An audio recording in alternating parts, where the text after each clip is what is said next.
핵심 이론 19. 온도 보정 및 완충 용액. pH 값은 기본적으로 물의 온도가 25도씨일 때를 기준으로 합니다. 그때 중성 pH가 7인데 온도가 높아지고 낮아짐에 따라서 pH 변화가 조금 발생을 해요. 그래서 그것을 감안하고 pH를 측정을 해야 되거든요. 이 표에 보시면 자 25도씨 기준으로 pH가 낮을 때는 pH가 온도의 상승에 따라서 조금씩 올라가는 것을 우리가 확인할 수 있습니다. 반대로 pH가 7 이상일 때는 온도가 올라감에 따라서 pH가 낮아져요. 네. 그래서 pH 메타 자체가 온도의 변화에 따라서 이것을 감안하고 측정할 수 있는 보정 기능이 있는 경우가 많이 있어요. 그래서 온도에 따라 pH가 다를 수 있다. 이것을 아시면 좋을 것 같고요. 완충용액 같은 경우는 너무나 그 산의 세기가 세거나 또는 연기가 너무 강한 게 들어오면 정확한 pH가 측정이 안 될 수 있습니다. 그래서 보통 그 전극의 표준화를 위해서 두 개의 버퍼 솔루션, 버퍼를 이용한다고 지금 설명이 되어 있죠. 그래서 이 부분은 시험에 나올 때 주요 pH의 완충 용액이 어떤 게 있는지 이런 거를 묻는 문제가 나옵니다. 그래서 버퍼 솔루션으로 해당하는 것은, 해당하지 않는 것은 이런 조제 방법까지는 제가 문제에서 본 적은 없는 것 같아요. 완충 용액의 종류 정도만 좀 숙지하시면 좋을 것 같습니다. 핵심 예제 보시겠습니다. pH 보정에 사용하는 완충 용액의 종류가 아닌 것은, 이거는 좀 귀찮지만 암기를 다 해주세요. 답은 4번입니다. 핵심 이론 20. 전지의 형성과 전극. 기본적으로 전기화학 전지라는 개념 자체가 물질의 산화환원 반응을 이용해서 화학에너지를 전기에너지로 또는 전기에너지를 화학에너지로 변환시키는 장치라고 보시면 돼요. 우리가 사용하고 있는 현재 대부분의 건전지나 이런 제품들이 다 전기화학 전지를 시작으로 개발이 된 것이겠지요. 그래서 전기화학 전지의 종류는 우선 크게 볼타 전지, 이걸 갈바니 전지라고도 하고요. 그리고 전해 전지로 구별할 수 있습니다.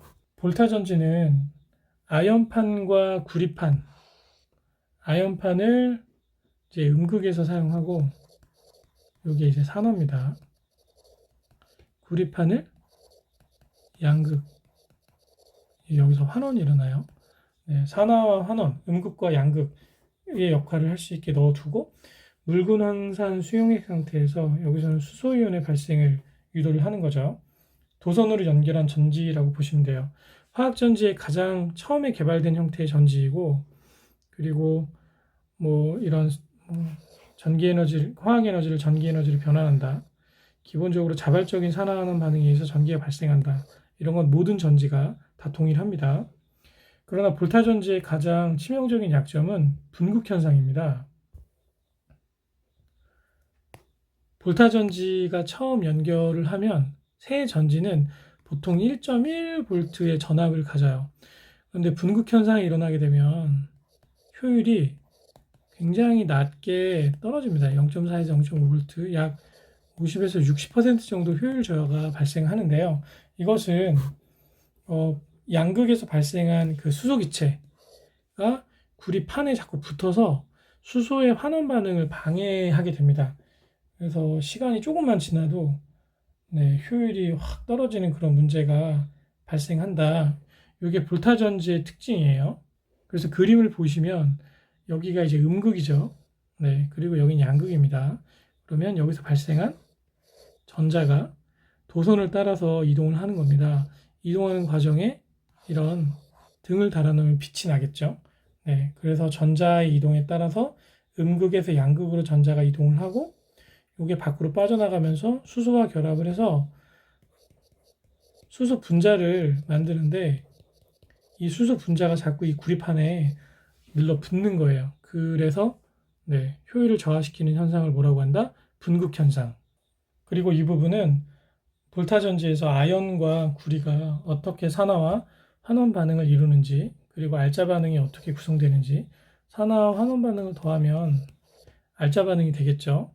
그래서 그것을 설명한 것이고요. 산화 반응이 일어나면서 전자가 나오죠. 그리고 이 전자가 수용액 상태에 있는 수소와 반응을 해서 수소 분자가 되고, 네, 그러면서 전기가 흐르는 것입니다. 하지만 얘가 구리판에 자꾸 늘어붙는다. 그 현상을 뭐라고 한다? 분극 현상이라고 하는 겁니다. 그래서 분극 현상의 문제를 해결하기 위해서 이 염달이라는 것을 설치를 해서 이온의 이동 통로를 추가한 전지가 바로 다니엘 전지입니다. 다니엘 전지의 구성은 동일합니다. 그리고 수용액 상태도 뭐 크게 다를 것이 없어요. 하지만 염다리를 연결을 해서 이온이 이제 순환할 수 있는 통로를 만든 그런 화학 전지라고 생각하시면 돼요. 이 염다리는 이제 산화 반응이 일어나는 반촉 전지와 환원 반응이 일어나는 반촉 전지를 연결을 한 것이고요. 분극 현상을 해소를 해서 조금 전지를 오래 쓸 수 있게 만들어주는 그런 장치라고 보시면 돼요. 그래서 염다리는 KCl이나 황산나트륨, 질산칼륨 뭐 이런 물질들을 용액 상태로 만든 후에 한첨가루를 넣어서, 한첨가루라는 게 뭐 우뭇가살이나 그런 뭐 해조류 뭐 이런 것들이거든요. 걔네들을 넣어서 응고시켜 제조한다라고 했는데 젤라틴을 사용하기도 합니다. 네, 시험 문제 가끔 물어봅니다. 이렇게 한 것이 염다리의 주 성분이다. 이런 걸 묻는 문제도 가끔 나옵니다. 밑에 그림을 보실게요. 자, 여기 보면 아연과 구리판이 있죠. 그리고 전자가 발생해서 이동하는 경로는 같습니다. 단 여기서 이 염다리를 통해서 이온들이 소통할 수 있는 그런 길이 생긴 거예요. 그래서 산화와 환원 반응과 더불어서 발생한 이온들이 이 전극에 붙거나 하면서 효율을 저하시키는 것을 방지한 전지라고 생각하시면 돼요. 반응식을 보시면요.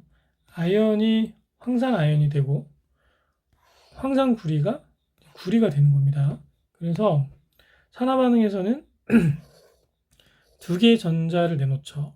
환원 반응에서는 이게 두 개의 전자를 받아서 다시 구리로 이제 환원이 되는 거예요. 그래서 이렇게 되면서 얘가 물 속에서 ZnE 플러스와 SO4E-로 이제 해리가 되겠죠. 그 상황에서 이제 전자 두 개가 나오는 거고, 요게 CuE 플러스와 SO4E-로 수용액 상태에서 해리된 상황에서 요것과 이 전자 두 개가 결합을 해서 구리를 만드는 그런 반응이라고 보시면 돼요. 그래서 알자 반응에서는 전체 양이온의 수가 일정하다. 그래서 볼타 전지보다 이 다니엘 전지는 조금 오래 사용할 수 있습니다. 그래서 다니엘 전지의 초기 기전력은 볼타 전지와 같이 1.1V 정도 되거든요. 근데 이거를 좀 오래 사용할 수 있습니다. 표기 방법은 왼쪽에 산화전극, 마이너스극, 오른쪽에 환원전극 이렇게 표시하고, 서로 다른 상이 접촉하면 짝대기 하나 긋고 염다리는 두 개를 표시한다. 그래서 이런 식으로 표기를 한다. 라고 이해하시면 좋습니다. 핵심 예제 1번. 화학전지에서 염다리는 무엇으로 만드는가? 염다리는 염화칼륨, 황산나트륨, 질산칼륨 이 세 가지를 용액으로 만든 후에 여기에 한첨가루, 이게 우뭇가살이 뭐 이런 성분이라고 했죠. 뭐 이런 것들을 섞어서 만들거나 또는 요거 대용으로 쓰는 게 이제 젤라틴 쓴다고 말씀드렸습니다. 얘는 이제 동물성인데 얘는 일종의 식물성이고, 그래서 여기 보면 1번이 답이죠. 이 시험 문제 이렇게 물어보는 문제가 나옵니다. 그래서 꼭 외워두세요. 2번 볼타전지에서 음극에서 일어나는 반응. 음극에서는 산화 반응이 일어나고 음극에 아연을 쓰죠. 그래서 산화 반응이 일어나고, 죄송합니다. 여기가 아연이다. 양극은 환원입니다. 양극은 환원이고, 그리고 여긴 구리죠. 네. 그래서 마이너스 플러스. 답은 2번입니다. 볼타 전지의 처음 기전력은 정확히 말하면 1.1V죠. 네. 1분도 되지 않은 전압이 0.4V로 전압 강화가 된다. 네. 이것을 무엇이라고 하는가? 분극 현상이라고 했습니다. 답은 3번이고요. 이 분극을 개선하고자 만든 것이 염다리. 이게 솔트 브릿지예요. 네. 소금다리라고 생각하시면 돼요. 그래서 우뭇가스의 젤라틴 좀 짜야 됩니다. 짠 성분. 그렇게 해서 기억하시면 좋습니다. 답은 3번입니다. 핵심 이론 21. 전지의 형성과 전극. 일반 전지.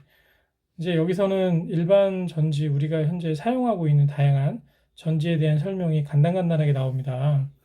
우선 건전지는 가장 보편적으로 많이 사용하는 전지죠. 그래서 원통을 아연으로 만든 후 이산화만간 플러스 흑염가루, 염화암모늄 포화용액 넣고 중앙에 탄소막대를 꽂은 전지이다. 여기서 발생하는 반응에 대해서 쭉 설명을 해놨고요. 네, 그냥 기본적인 화학전지를 개선한 형태라고 생각하시면 됩니다. 납축전지는 음극인 납, 그리고 양극의 이산화납을 비중 1.25인 묽은 황산에 담가서 도선으로 연결한 전지입니다. 얘는 2차 전지예요. 네, 나중에 설명드리겠지만 전지는 크게 1차와 2차가 있습니다. 1차는 일회용입니다. 2차 전지는 충전이 가능해요. 네.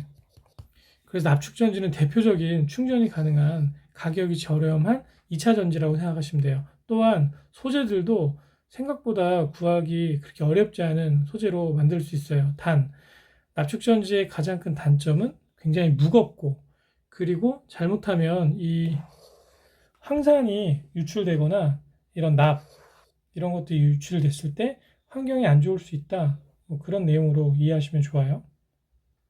알칼리 전지는 금속 카드뮴, 수산화 니켈 20%를 수산화 칼륨 용액에 담근 전지라고 합니다. 개념만 그냥 알아두세요. 수은 전지는 이제 예전에 장난감 같은 데 들어가는 그 작은 형태의 전지잖아요. 얘도 1차 전지입니다. 얘도. 네. 지금은 이제 많이 사용 안 하죠.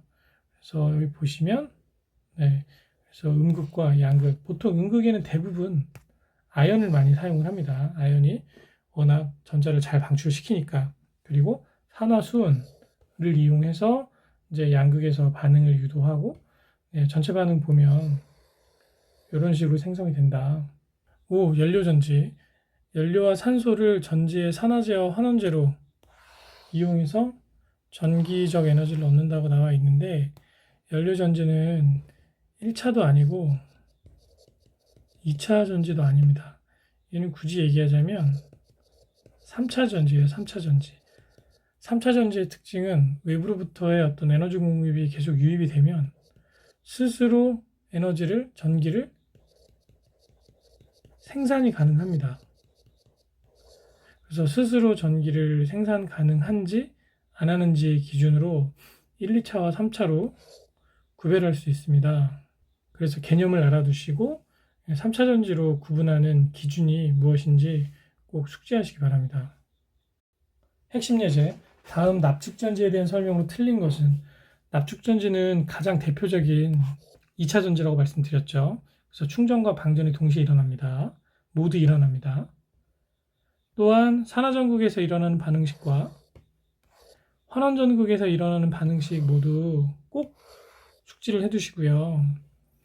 여기서 이 황산이온이 어디서 나오는 거냐면, 수용액이 결국 황산이잖아요. 얘가 이제 이렇게 해리 된 거거든요. 그 말은 충전지가 완전히 방전될 때는 반응물인 황산의 농도는 증가가 아니라 감소된다는 거예요. 여기서도 황산이 사용되고 여기서도 황산이 사용돼서 황산납이 만들어지니까 황산의 농도는 시간이 갈수록 감소되겠죠. 네. 그래서 다 전기가 생산되고 이제 완전히 방전될 때는 황산의 농도는 증가가 아니라 감소되게 됩니다. 그래서 답은 4번입니다. 핵심 이론 22. 전지전이. 전지전이라는 것은 화학전지 내에서 단위전하에 대한 전기적인 위치 에너지 차이, 즉 전이차를 말합니다. 그리고 측정할 때는 전압으로 측정을 합니다. 기전력 값은 이 두 전극의 전이차를 발생시키는 힘이라고 하고요. 표시할 때는 볼트, 줄 퍼 쿨롱으로 표시를 하죠. 표준 기전력은 이 기전력 값의 표준이 되는 값을 말하는데, 그때의 상태는 물질의 농도가 1몰, 1몰 퍼 리터, 그리고 기체의 압력이 1기압일 때의 기전력 값을 의미를 합니다. 보통 다니엘 전지에서의 표준 기전력은 1.1V가 되는데요. 이것은 음극에서 산화 반응이 일어나고, 이게 아연판이잖아요. 그리고 양극에서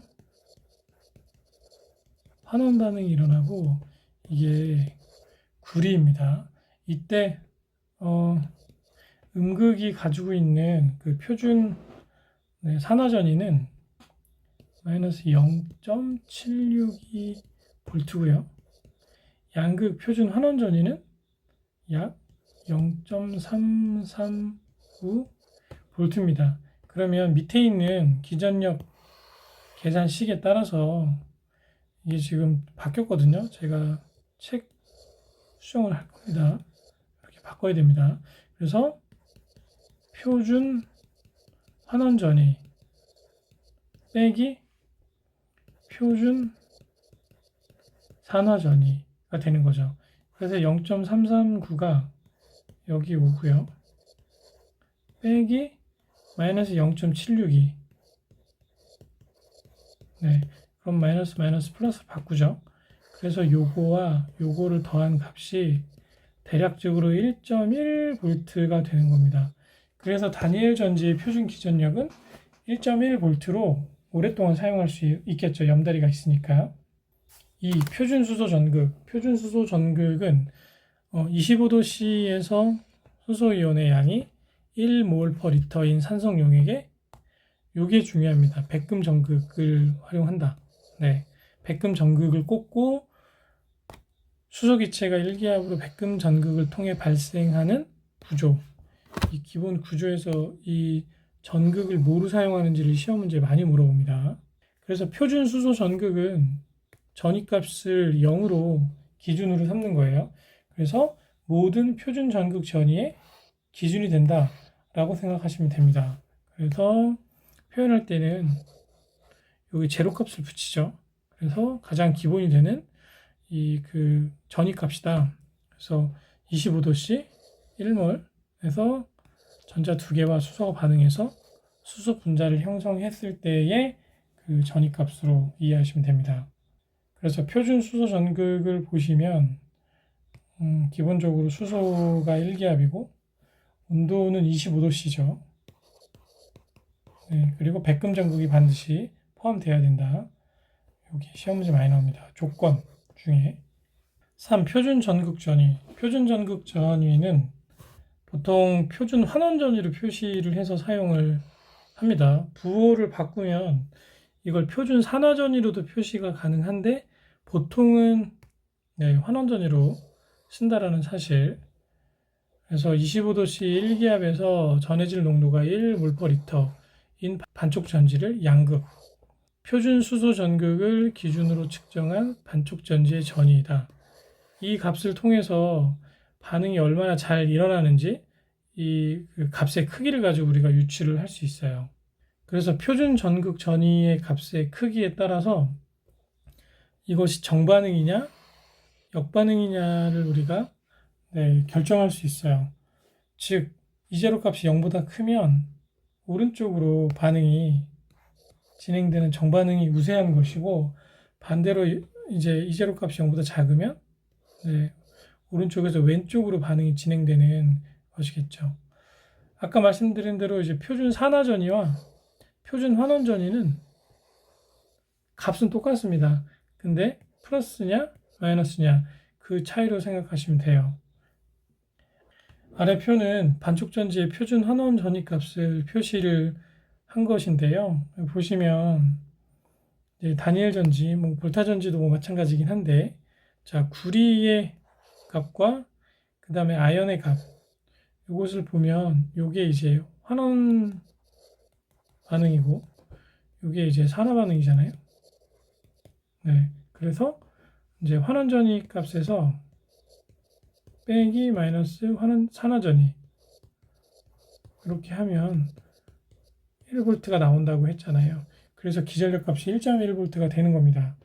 그래서 보통은 이렇게 값이 큰 것과 작은 것들을 결합해서 이제 전지를 형성을 하겠죠. 4. 표준 전지 전이. 표준 전지 전이는 기전력이라고 합니다.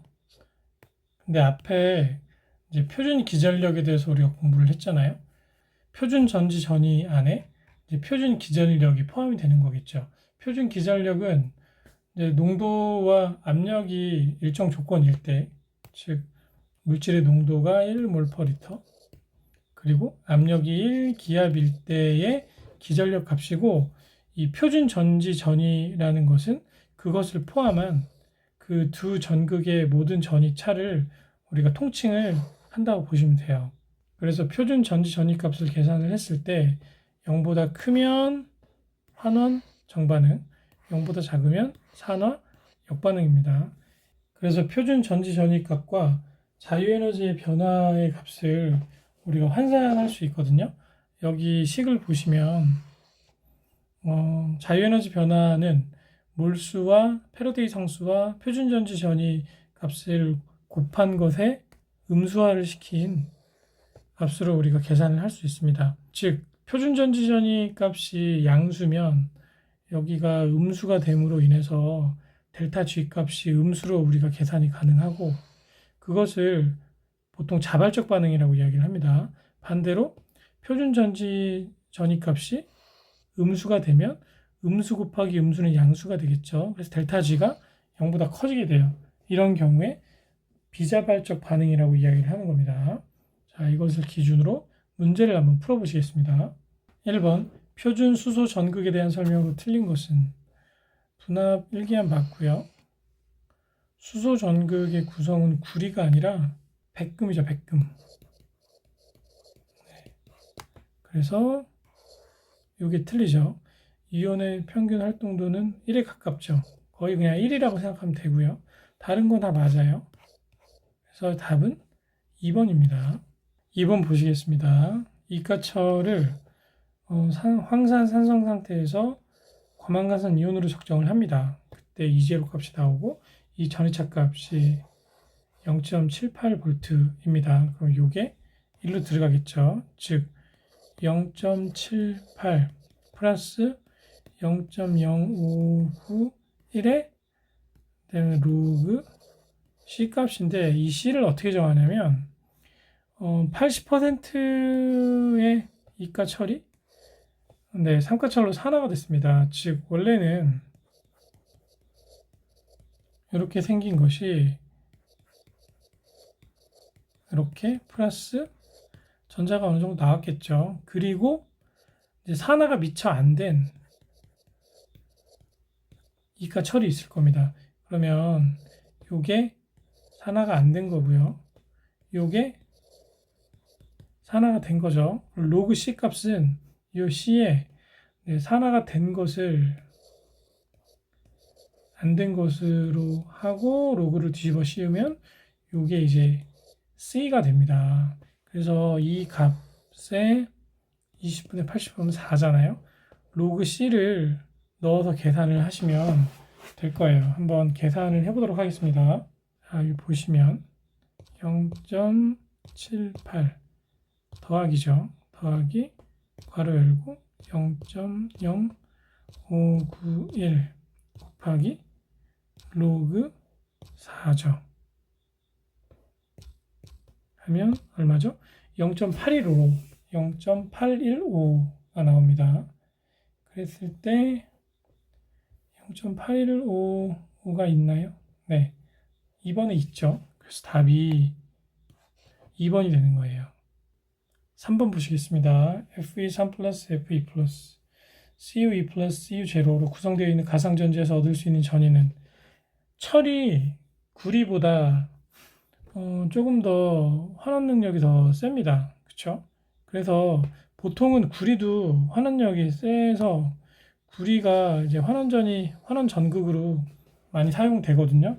근데 여기서는 철이 더 세니까 철이 네, 환원 전이라고 생각하시면 돼요.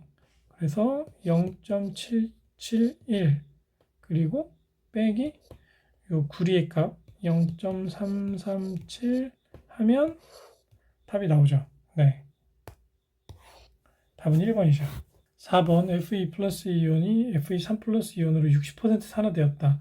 아까 그 2번에서 계산한 거하고 동일한 방식으로 계산을 하시면 됩니다. 단 여기서는 식이 주어지지 않았죠. 식은 우리가 그래서 이런 문제 때문에 좀 귀찮지만 식을 암기를 해주시는 것을 권해드립니다. 플러스 0.0591 로그 C인데 60% 산화됐으면 C가 산화 안 된 게 40%죠. 그러면 60대 40이 이제 C 값이 되겠죠. 그쵸?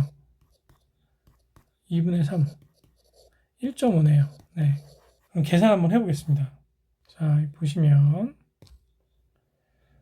0.78 플러스 0.0591 여기다 괄호 넣을게요. 죄송합니다. 네.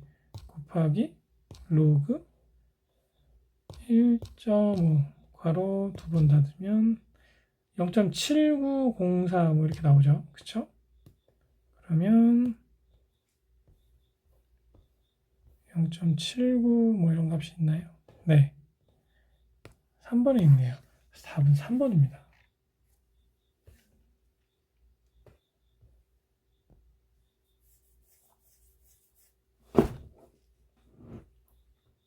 5번 보시겠습니다. 네. 카드뮴, 염화, 은.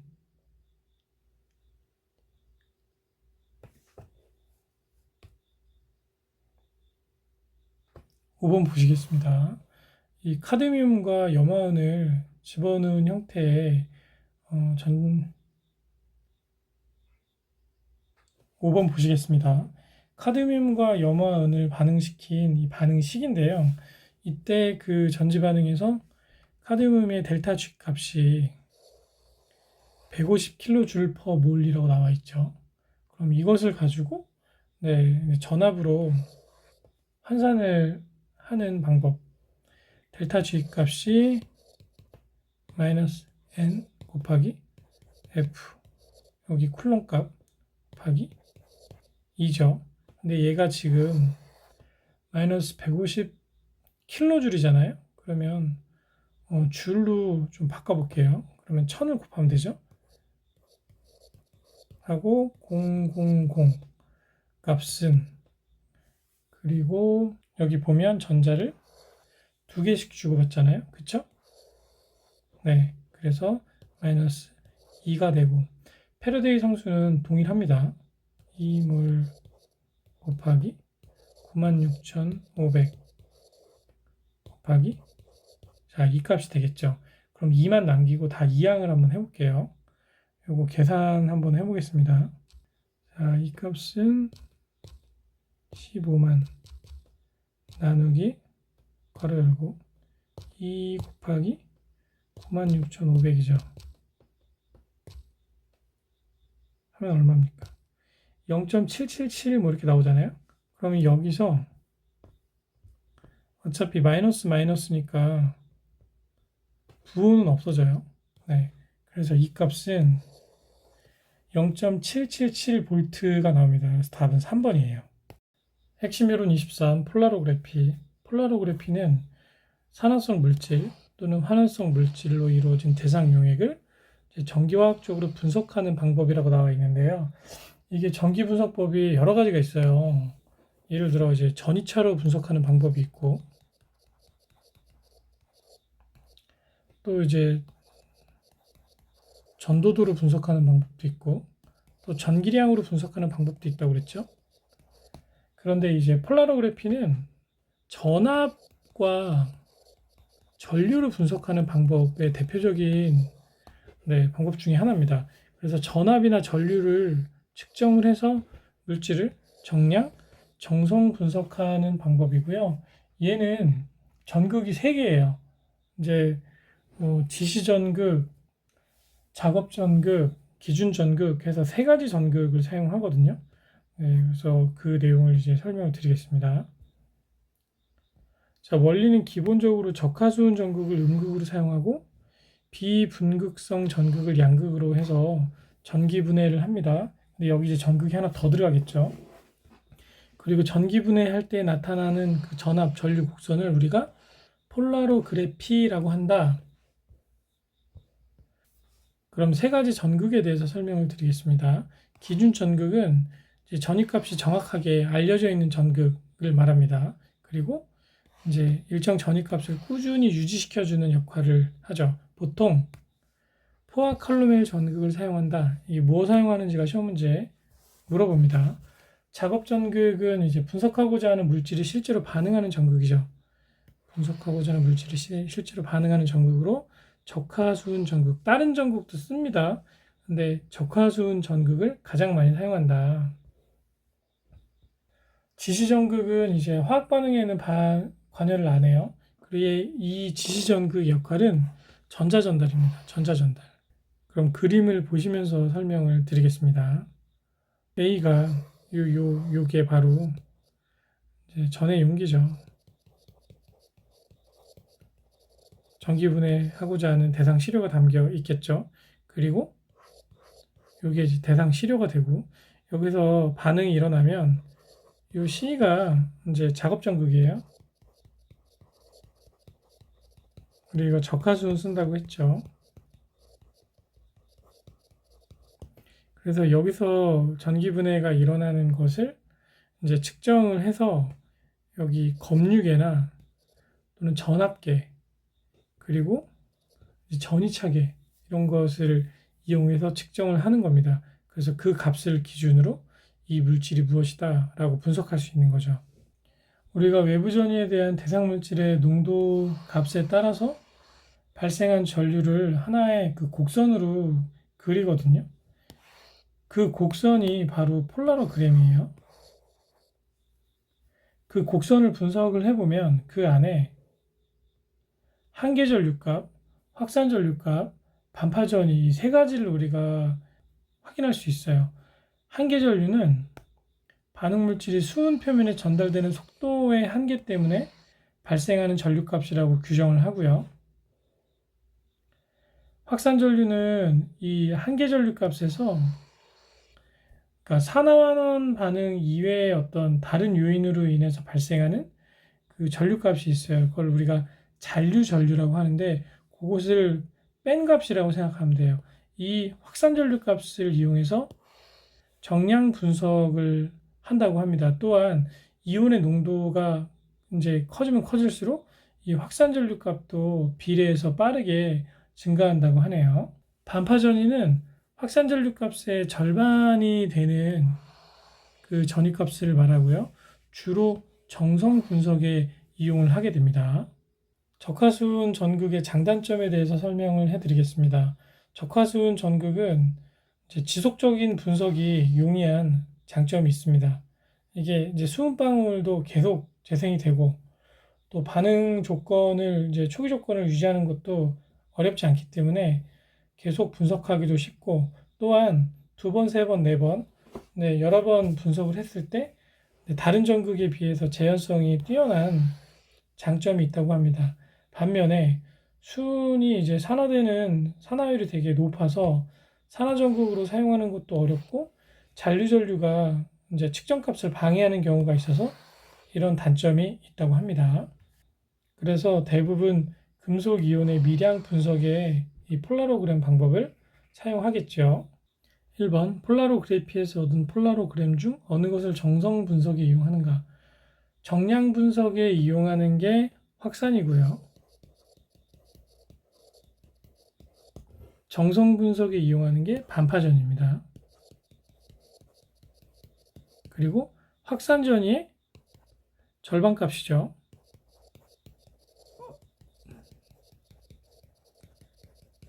그래서 답은 3번입니다.